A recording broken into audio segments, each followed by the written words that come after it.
Many biblical commentators react to the abrupt beginning of the career of Abraham, the first of our patriarchs, as recorded in the opening verses of this morning's Torah portion. God calls out to Abraham, then known as Avram, Lech Lecha, to leave his homeland, his birthplace, and his father's house towards the land that God will show him. At the time, Abraham is 75 years old.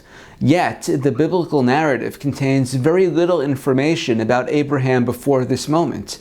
What was his life like? What had precipitated God's call to him?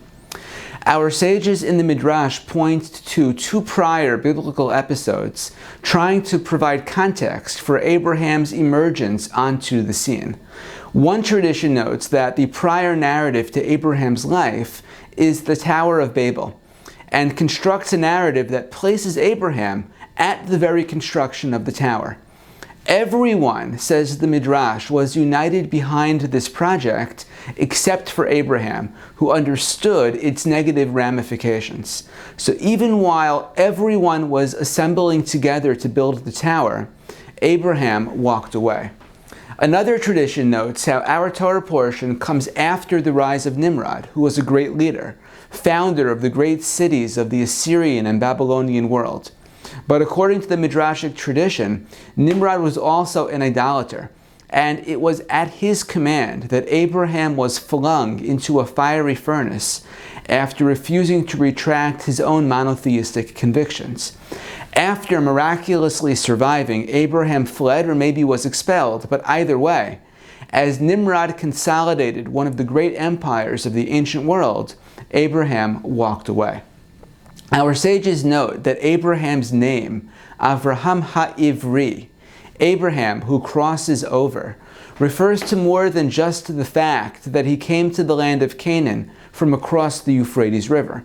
They note that even if the entire world was on one side, Abraham was not afraid to cross over and be on the other side. And it was because of this fierce, courageous independence that God chose him and his family. Abraham embodied the transformative power of walking away. Our own world is more connected than it has ever been, and yet the internal documents released by Facebook whistleblower Frances Haugen confirm years of independent research. Ever-increasing hyperconnectivity, despite the convenience, despite the utility, is often unhealthy for us.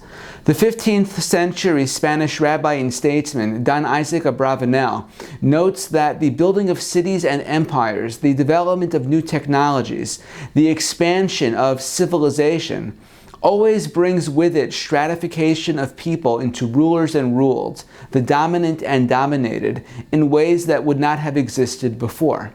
The moral of the stories of Nimrod and the Tower of Babel is that progress always comes at great cost. We're not returning to the Garden of Eden anytime soon, but especially when it comes to social media, we should remember the lesson of our patriarch Abraham, the transformative power of walking away. Shabbat Shalom.